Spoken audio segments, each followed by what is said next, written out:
If you're deciding between moving to Emerald Isle or Oak Island, there's one difference most buyers don't understand until after they've already purchased the home. And by then, it's expensive to fix. What surprises people is not the house. It's how the location actually works once you're living there, or trying to make the property work as a second home or rental. And one of these is going to work a lot better than the other for you, depending on how you want to live. Let's dive in. This isn't about which one is better, because on paper, these two look very similar. Both are barrier islands, both have south-facing beaches. There are plenty of second homes and vacation rentals. It's more about how one fits how you want to live and how you want this property to work. Because most of you aren't just buying a house. You're making some combination of a relocation decision, a second home decision, and in a lot of cases, an investment decision. And those don't always point to the same place. Let's start with location and layout, because this is where the day-to-day begins. Emerald Isle is a town on Bogue Banks, one of the barrier islands along the Crystal Coast.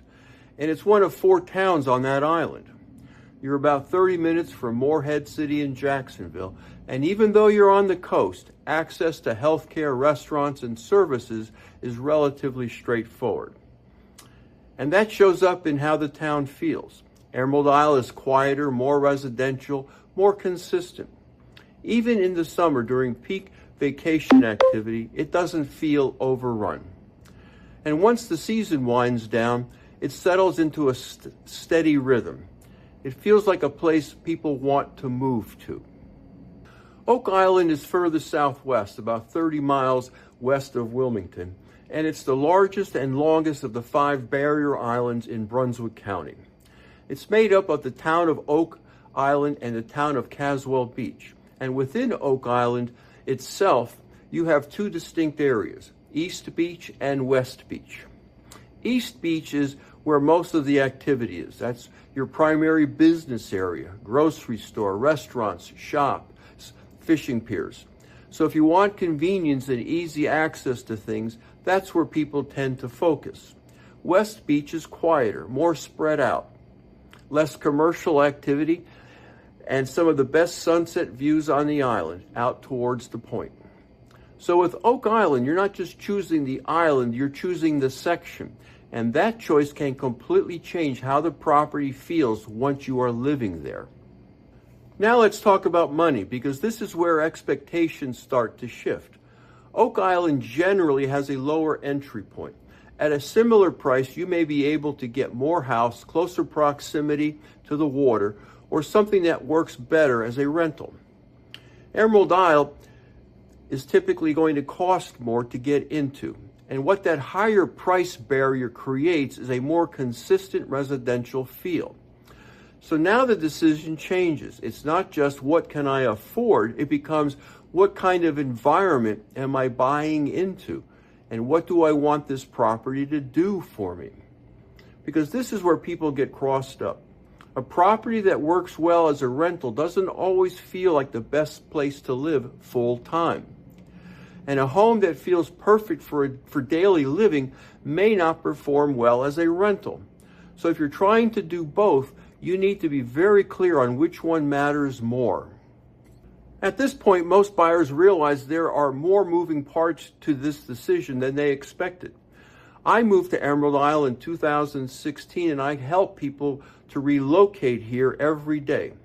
So I see how people get tripped up when they're trying to compare locations and make the correct call for them.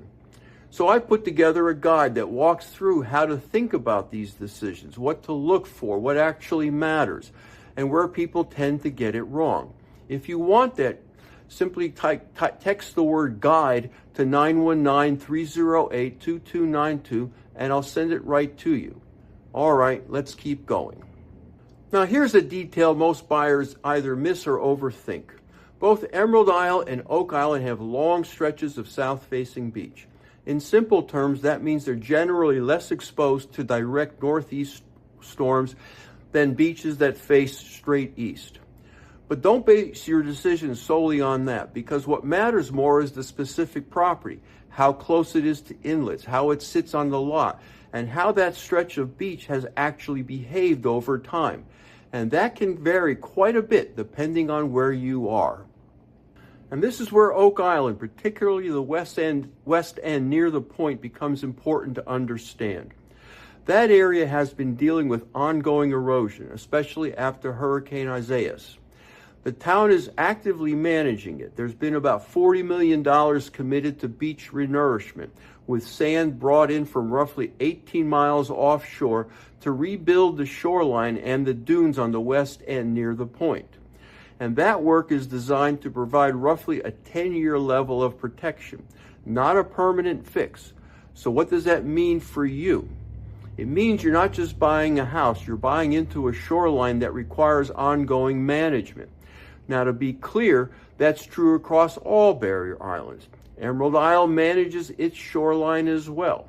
But the level of intervention and how often it's needed can vary depending on your exact location. So when you're comparing these two areas, don't assume the town tells you everything. It doesn't. The specific property, the stretch of beach it sits on, and how that area has held up over time, that's what really matters. Now here's where this comparison actually becomes useful, because everything I'm about to say is true for both places. They're both located on barrier islands. Flood risk matters. Storm planning matters. Seasonality matters. None of that is unique. The difference is how these things show up once you're living there. Emerald Isle tends to feel more consistent from one end of the town to the other. Fewer sharp shifts in how areas feel. Less block-to-block variation. More of a steady residential rhythm, especially outside peak season. Oak Island is more variable. You've got a larger footprint, a bigger full-time population, with clearer differences between areas like East Beach and West Beach. Some sections feel more active and rental-driven. Others feel quieter and more residential. So two homes that look similar online can deliver very different day-to-day experiences depending on where they sit and when you're there. And that's what people don't always think through, because when you visit, you're seeing only one version of the island. But when you live there or own property there, you experience all of them. And one of those patterns is going to fit you better than the other. And now for my Denis fit test. So here's the question you need to answer. Do you want a place that feels the same every time you're there, or one that gives you more options, but also more variations depending on where you are and when you're there? Because the answer alone will usually point you in the right direction. If you're looking for something more consistent, more residential, and easier to settle into day to day, Emerald Isle is likely the better fit. If you're comfortable with more variation, more rental activity, and you like having different options depending on where you are on the island, Oak Island may fit you better. There's no right answer here, but there is a right answer for how you want to live and how you want this property to work. And if you're clear on that before you purchase, you're going to make a much better decision. I'm curious, if you're choosing between these two towns, Emerald Isle and Oak Island, what's the deciding factor for you right now? Put it in the comments. I respond to everyone. And if you found this helpful and you're thinking about buying or living anywhere along the North Carolina coast, I have a valuable resource for you. Text the word FREE to 919-308-2292, and I'll send you my book, The Outer Banks Beach House Buyer Guide.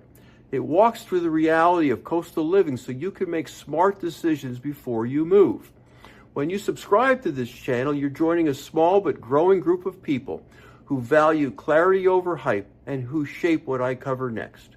You can also check out this next video where I answer the question that separates happy coastal buyers from unhappy ones. I'll see you there.